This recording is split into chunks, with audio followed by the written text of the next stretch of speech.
महाराज जी समय ऐसा आने वाला है कि अब भक्तों से कहना पड़ेगा भेंट मत दो, दक्षिणा मत दो, अब कोई बालक दे दो। क्योंकि साधु बनने वाली फैक्ट्री भी बंद हो रही है, बंद हो रही है। बहुत कम साधु बन रहे हैं, और जो बन रहे हैं वो कैसे बन रहे हैं इसकी व्याख्या करने की आवश्यकता नहीं है। हमारे पूज्य गुरुदेव पहाड़ी बाबा महाराज कहते थे, बच्चा साधु ऐसे नहीं बनते हैं। महाराज जी कहते थे कि जब 12 वर्ष रहे साधु की टोली, तब पावे एक ठिठोली। हाँ, बोली नहीं। 12 वर्ष रहे साधु की टोली, तब पावे एक ठिठोली। एक ठिठोली का रहस्य पाता है, प्राप्त करता है, तब जाने एक ठिठोली। तो महाराज जी से पूछते थे, महाराज जी ठिठोली का मतलब? अरे बोले ठिठोली नहीं समझते। बोले एक त्यागी तपस्वी महात्मा थे, एक भगत चरण पकड़ लिए। बोले नहीं महाराज, कुछ न कुछ उपदेश तो देना पड़ेगा। अरे बोले पढ़े लिखों का काम है कथा वथा बांचना, हम तो बालकालीन साधु हैं, देशकाली साधु हैं, और सीताराम करना जानते हो? कुछ नहीं जानते हैं। अरे महाराज सीताराम करने वाली तो सब कुछ जानते हैं, कुछ न कुछ तो बताना पड़ेगा। मेरी बड़ी श्रद्धा है आपके चरणों में, कुछ न कुछ उपदेश तो देना पड़ेगा। तो बोले साधु की ठिठोली है। महात्मा बोले, भजन करंते नरक परंते, इंद्री जीत कसाई, पर त्रिया को गले लगा के सीधे वैकुंठ जाई। अरे महाराज हम तो बड़ी श्रद्धा रखते थे आपके चरणों में, कैसा दिव्य भव्य आपका स्वरूप, कितनी बड़ी बड़ी जटाएं आपकी हैं, अखंड भस्म रमा रखी है आपने। हमारे पूज्य बाबा भी कुछ समय इस वेश में थे, वो भी एक फक्कड़ी का अलग आनंद है। तो आप इतनी ऐसी हल्की बात कहते हैं।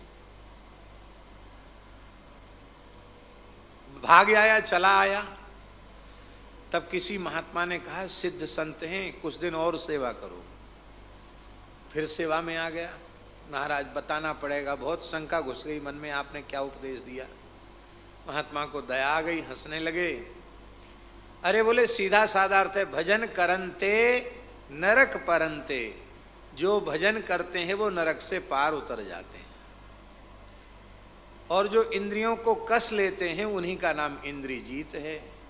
इंद्रिजीत कसाई। और पर त्रिया माने परब्रह्म की त्रिया भगवती लक्ष्मी तुलसी माता, उनकी कंठी गले लगाकर सीधे वैकुंठ जाई। अब देखो अर्थ तो सुनने में बड़ा अटपटा लगा, लेकिन भजन करंते करंती, अब ये संस्कृत भाषा मत घुसेड़ना इसमें, साधु सा ही संस्कृत है। भजन करंते, जो भजन करते हैं, नरक परंते, नरक से पार उतर जाते हैं, और इंद्रियों को जो कस देते हैं वो इंद्री जीत माने जाते हैं। इंद्री जीत हुए बिना, इंद्रियों को कसे बिना भजन हो नहीं सकता। और परब्रह्म की त्रिया तुलसी, उसको गले लगाकर सीधे वैकुंठ जाए। ऐसी बहुत सी बातें हैं साधुओं में। तो 12 वर्ष रहे साधु की टोली, तब पावे एक ठिठोली। अब महाराज जी कहते थे फिर 12 वर्ष रहे साधु की टोली, तब पावे एक बोली। अब ये 12-12, 24 किसको रहने की फुर्सत है? अब तो 24 दिन अभी गुरु जी के पास काटना मुश्किल है। बेस मिला नहीं कि फिर तो सीधे बैराग्य चढ़ता है, पूर्व पश्चिम उत्तर दक्षिण चारों दिशा जगीरी में, मन लागो मेरो यार। तो अब साधु भी जैसी पुरानी गुरु निष्ठाएं होती थी, जीवन व्यतीत कर देते थे संतों के गुरुजनों चरणों में, अपनी इच्छा से कभी कुछ करते ही नहीं थे, वो बात अब समाप्त हो गई। बीज रूप में है, समाप्त हो गई ये कहना ठीक नहीं है। आज स्वामी शुद्धानंद जी ने अपने गुरु जी की एक बहुत अच्छी बात बताई बाबा, लिखने योग्य, जगह जगह लिखा देने योग्य बात है। बोले हमारे गुरु महाराज कहते थे जो सहेगा वो रहेगा, और जो रहेगा वो पाएगा। कितनी बढ़िया बात है। जो सहेगा, संतों के स्थान में, गुरुजनों के चरणों में एक तरफा सहन करने का व्रत ले लेगा। चाहे जितनी प्रतिकूलताएं आए, हमें सहन करना है, उफ नहीं करना है, बोलना नहीं है।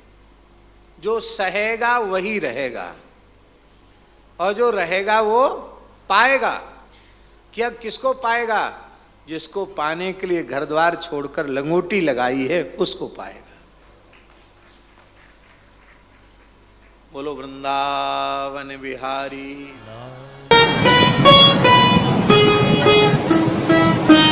श्री सीताराम। प्रतिदिन सत्संग एवं दर्शन के लिए श्री महाराज जी के ऑफिशियल चैनल को जरूर सब्सक्राइब करें।